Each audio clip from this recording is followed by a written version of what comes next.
Curious to see how these new players are going to do. We know the last AMP team were just beasts. They were animals. But is this new team going to add up to them? What we're going to find out is we're going to be starting on board with them just to give them a little bit of attention. Duke's going to be capturing that C flag and extending his way over towards B to try and lock it down. He's the first one pushing up, and all three players actually jumped on that C flag, which I like, Taylor, only because, while it does give up a little bit of map control in the middle, they cap their flag a little quicker, so they're going to be able to put on a little bit more points. And right now, that delayed push is kind of catching Parrish a little off guard, so they're able to get up there and maintain their map control. Hopefully, they'll be able to jump on this B flag. Right now, though, Russia, he's 2-1 leading the squad. He's pushing out of red. All right, let's see what Rush is going to be up to. Pushing out of red, throwing out a stun as well as a Simtex. Not going to connect. Has a player straight ahead of him. He's going to get taken out. Hopping back on board with Duke, who looks like he's going to be extending his way down crates and going to go ahead and backtrack to bottom beer, possibly setting up a spawn trapper, just getting that flank position. So whenever his team decides to attack that B flag, he is in a great position. And look at that shank to start off the game.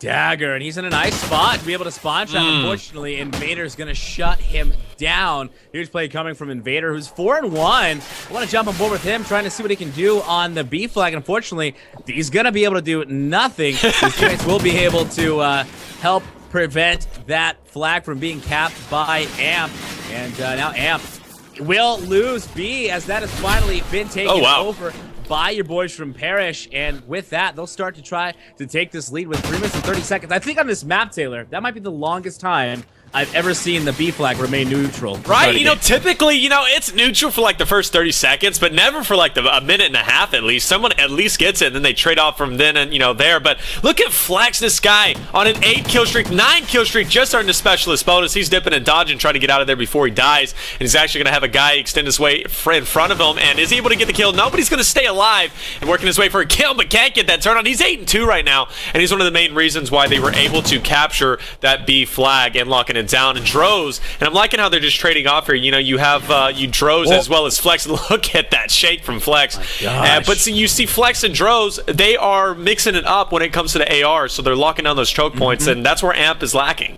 And right now, where AMP is lacking, available right now. Sick. Now it's going to start to push onto that C flag. It will get taken out as a little bait and switch that was kind of inadvertently happened to him. Right now, a little bit of latency, though, in the game. Not sure if that's a factor, as your boys from AMP have started to really, not necessarily play a little more passive, but really stop pushing middle map, push underground, and have rotated all the way to the enemy's home flag for that AC split to try to diminish this lead. Now down 32-46, 2 minutes left. If they can keep this, this will force the Parrish squad back to their home flag, and they can jump on B and finish out this round. Well, you know, I'm really relieved to see this from the AMP team. You know, I liked how they stopped pushing that middle flag. You know, a lot of amateur teams, they get so wrapped up in capturing that middle flag. It's very important, don't get me wrong, but it's not the most important thing you need to do. You need to still apply the pressure to the team. And we know Team AMP, we've been watching them, even though it's an entirely new roster, we see that the aggression is carried through, and I really liked how they got that AC split, and that gave them a little bit of time. And now we're seeing, you know, Parrish and inHuman, they're going to be on the attack now, trying to lock down a home flag, which they finally do,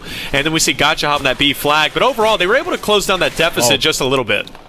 They were, not before plays shut everybody down, trying to make plays on that B flag. Parrish will regain their B flag that they lost just as quickly as they lost it. Right now, with a 58-46 point lead with 1:20 down, Parrish is really starting to run away with it here in the end after a very passive play from both teams. Finally, Parrish will get on the aggression and shut down AMP here towards the end. Let's see if AMP can make something of it, but a lot of latency in this game, and it's definitely, you know, I would say that's probably become a huge factor as teams or players are just skipping across the map a little bit here and there, and this is on AMP's host. So the fact that AMP's host is working out for them, it's going to cause a little pain as they host the second map as well. You see they're struggling quite a bit, especially Gotcha 4-12, and then Duke was down there. He was 6-5, but he's not even the worst on the team. You know, you're seeing Russia at the bottom, who started off electric. He's now 7-15, and, you know, really struggling to get the thumbs warmed up here. Maybe in the second half we'll see him come alive a little bit more, but getting down to the last 30 seconds, you know, all AMP can really do at this point is try to close down that deficit that we see inHuman putting on them. And Invader hit a specialist bonus. Finally got taken out because he has to break that habit of shooting just enough bullets to kill. And he'll get taken out. But going off for the squad, 13-6 from that guy. Flex going off, 12-7 as well in plays. I mean, the KD, you know, it's not necessarily that there's a lot of slaying going on, Taylor. Yeah. These guys are just staying alive. They're staying in their choke points. They're waiting too aggressive, and it's working in their favor. Your final score, 86-61 in favor of your boys from Parish. Yeah. Shutting down this relatively new AMP team on the first side. We've still got the second side of Domination coming up after this. We'll find out if anybody from AMP will switch hosts, because that was pretty bad. Yeah, that was really bad. That was actually really, you know, typically I don't comment on host and, you know, connection and lagging and stuff, because I just feel like that's bad juju, honestly, when it comes to it, because, you know, so many people complain about that. But I saw it a lot in here, and I think the guys in the stream saw it as well. So it was pretty bad. So hopefully they switch up host. And but then again, I mean, it was AMP's host, and they did lose it off of that. And we saw Parish, you know, they were probably having just as much lag as AMP was, if not more, because they were off host. So it's quite interesting to see how that happened and how that went down. But it does look like they're going to be switching up host. But I got to tell you, this AMP team, at least from this first half, doesn't look as aggressive nor as strong as the previous AMP roster. Yeah, I would tend to agree. I mean, we saw the previous AMP, and, you know, the teams that they defeated complained of host, but I would say even off host, this team was just in your face constantly. Loved it. Every single game time, whether it's S&D or Spawn, in your face, and you just couldn't deal with it. Most teams couldn't figure out the passive approach to take and wait to get those picks, and it cost them. Right now, the whole new AMP roster, very different play style, very different playing back. Obviously, host might have played a big role in that. We'll find out in the second half as they come out. But you know what? So, I mean, they're down by 25 points right now. Yeah. So they've got some work to put in, and hopefully they bring out the stakes. Their thumbs are all warmed up for the second side, because I got to say, Parish looked pretty good. They looked really, really good. I was really impressed by them, and I think what it came down to was how they were playing their roles. They really fit into their roles well. You know, you had your objective players, but not only that, you had your AR players, and they did exactly what you needed to do, and that was locking down that red position, or even not even that, just locking down the tracks position so you couldn't transfer over to B. And even though they weren't locking down the underground, and we saw AMP got a little bit aggressive there, and they did go underground and were able to lock down that AC split, they quickly recovered because they had their objective players who were able to rotate back to lock down their home flag once again, and overall that put them on top. So AMP has to find a way to show our players so they can manage to get to those flags that they want to get to, especially that B flag, because they're getting shut down left and right. They have no control of the map as of right now, and inHuman rolling that so far. Mm-hmm. They definitely are. It's you know what?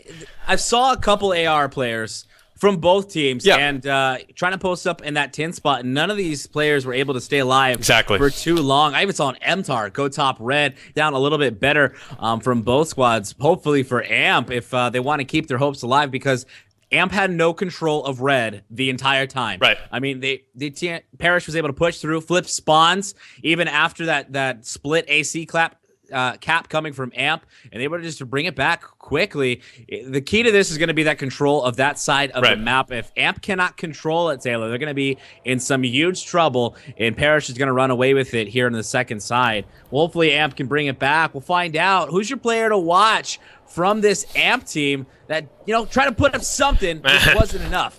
I've got to tell you, I was disappointed because in the beginning they were so dominant, especially people like Russia, and he came out so big. Let's give Russia another chance. He's going to be rocking that MTAR, probably going to be that objective player. Gotcha is going to be rocking that AR. He's going to be rocking the Remington. Be interesting to see how and where he posts up to get those cutoff positions. But we see Russia pushing out, and I really would have liked to see him just go directly underground and just right off the rip, just attack that C flag and get the AC split. I definitely agree with that. He got down, though, by Invader. Four down. And all four players go down from AMP. Droz is your guy from Parish who's holding down that red side. He's got your AR, your Remington. He's going to spot a player here. Not going to take the shots, but he's just got to lock this down. He's got two players underneath of him. And right now, finally, we'll pick off his after player. Invader finally died after going 5-0. Droz still hasn't died. No, Droz hasn't died, and I've been on board with him. I mean, he's been tearing it up. He just transferred from top red down to bottom fire, and he's just, you know, locking down those positions. Exactly what we're talking about. You know, they have dominant AR players, and that's why AMP is getting shut down so far. It's relatively even in the game, but they got to still be thinking, you know, we're down 25 points. We can't waste any time. Now they're getting to the 3.5-minute mark. Time goes a lot quicker than people think. It dwindles down fast. Right now I'm on board with Snippy with his MTARs. He finally does get a buzz kill there on Flex. But he goes down right away, and that's the problem with pushing by yourself, Taylor. I mean, he jumped out of train, and he had 3 players in front of him, and you know, you're not going to win those gunfights. No, it's just not a thing. So you got to be able to push up with your team, bait and switch a little bit to win those couple gunfights. Then once you have that map control, then you can get a little aggressive and spawn. Duke though, push through Owen's building and the enemy's team right now, and see if he can get something. And I love the spot he's going to. Unfortunately, invaders going to sniff him out and watch us last alive from Amp. You know what? We just got to switch over to plays because every player I switch onto from Amp just goes down. Well, you know what? Plays goes down as well, and I've been on board with Droz for a while. I was switching on board with the players you were on, and that's guy. He's 5-0, but of course he has that 1 capture, which allows for a 6, and he's about to earn his specialist bonus, and you know he does such a great job. You know, we saw Flex up here earlier in the first round. He was really tearing it up, and we see Droz just taking over that role once again. And you see Amp, they know Droz is up there, but they're not trying to pick him off, and I think that's a fatal flaw on their part. It's definitely proving to be right now, as he is still completely undefeated, staying in his spot. I've seen so many players go off up here. Pro players like Aches or like Flawless from what's not Denial anymore. But, you know, that's a key spot. Well, Denial West, or Denial East, is not a thing at all. No way. Usurp decided to leave, and then the Denial East decided to drop that East Side squad. So right now, it's kind of fizzled out. Oh, wow. They're looking for teams. But yeah, so, I mean, but Flawless is going to stay in. He's going to find a good team. Yeah. I know Vanquish became a team again, so we'll see what they do. But did they? They did. They tore it up at Philly, man. I know, which was, you know what? Fizzlip was on that team. Flawless was on that team. I believe Twiz. No, not Twiz. Twiz wasn't on that team, was he? No. No. Twiz wasn't on the team at the time. He may have been on it Dallas. I'm not sure, though. But it was essentially like half of the Denial squad, the Denial East team, right at the time. It became us. Back onto the action, guys. 66-42 is your score. A minute 30 left. You're in the second side of Domination. Your boys from Parrish inHuman are on top, and they're just doing this commandingly. Keep in mind, this is Amp's host. Yeah. And right now, it's just not working out for this squad. Your boy Droz will pick up a 2-piece from top 10 yet again and picks it up the third. Just taking out 3 of the 4 players from Amp. He's 11-1, Taylor.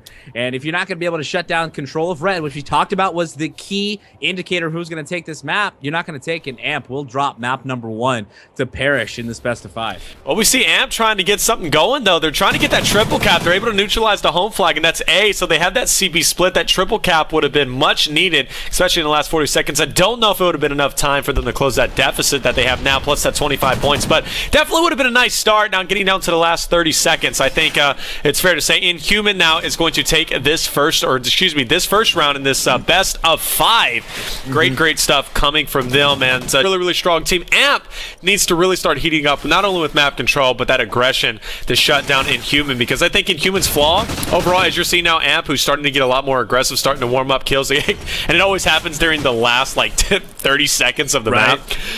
But you know, we're seeing now that things are just heating up, and I think Amp's going to come back a lot stronger in the Search and Destroy.